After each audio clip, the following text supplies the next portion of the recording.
Welcome to This Explainer. Today, we're diving right into one of the most dramatic, totally contrasting tactical showdowns of the entire Second World War. We're zooming in on March 1945, and we're going to compare how two legendary military commanders tackled the exact same impossible problem. What we're about to explore isn't just some dusty history lesson. It's literally a masterclass in contrasting strategies.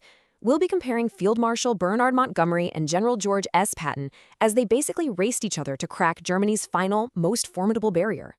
Okay, let's set the scene here. Picture this. It's March 22nd, 1945.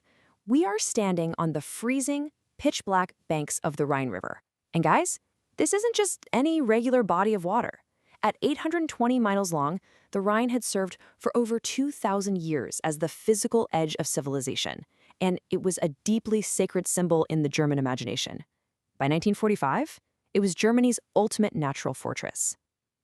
The defending German forces had blown up almost every single railway and road bridge across it, and the eastern banks were just heavily fortified. So you gotta ask yourself, how exactly do you cross a river that the enemy has spent months preparing to defend at all costs? To breach this incredible fortress, Allied forces basically had two distinct tactical philosophies they could roll with. They could choose option A, loud, massive, methodical preparation.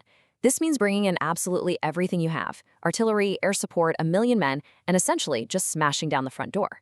Or they could go with option B, a silent, improvised sprint in the dark, where you rely entirely on speed and the element of surprise to sneak in through a side window that nobody is watching. Up in the north, Field Marshal Bernard Montgomery was the absolute embodiment of option A. He was the methodical doctrine guy. Now, Montgomery was a highly accomplished soldier, the man who rebuilt the British Eighth Army, but his planning style, it bordered on extreme caution. He simply refused to attack without total artillery dominance, unquestionable air superiority, perfectly secure supply lines, and troops that had rehearsed their movements over and over again. He was going to use overwhelming force, and quite frankly, he made sure everyone knew it. Just to put his approach into perspective, look at the sheer scale of his operation. For his crossing, which was dubbed Operation Plunder, Montgomery spent 6 solid weeks amassing a staggering force of over 1,000,000 men from 3 different nationalities. 1,000,000 men. He literally hauled 36 Royal Navy landing craft entirely overland from the English Channel. He even set up this massive smokescreen that ran continuously for over a week just to hide the immense scale of his preparations. He was gearing up to deliver the war's decisive blow. Now, flip the script and look about 300 miles to the south at General George S. Patton. Patton was the audacious improviser. He was a commander who fiercely believed in seizing the fleeting moment, maintaining relentless forward momentum, and, just completely discarding the rule book when it suited him. So while Montgomery was busy gathering his 1,000,000 men up north, Patton was quietly scheming to cross the Rhine before Montgomery even got his boats in the water.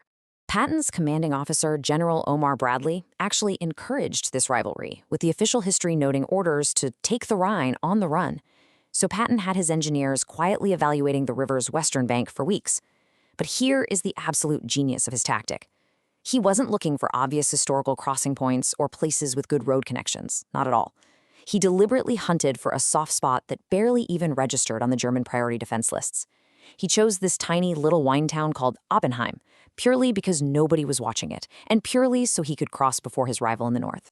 When we look at how this timeline actually played out, the differing philosophies just jump right out at you. Montgomery spends 6 weeks building up. Patton gets his informal green light just 4 days before Montgomery is scheduled to launch.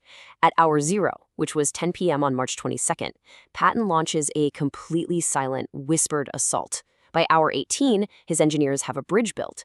And get this, it isn't until hour 34 that Montgomery's massive artillery bombardment finally begins. Patton completely and utterly front-ran Montgomery's highly publicized 1,000,000-man operation. So the really crucial thing to understand is how Patton actually pulled this off.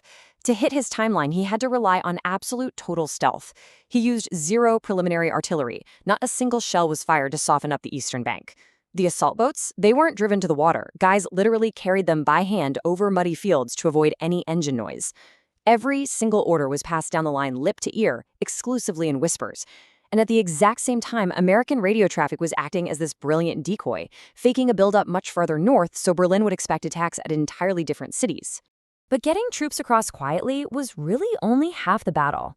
to actually secure this incredibly bold beachhead before the morning sun exposed them to German aircraft.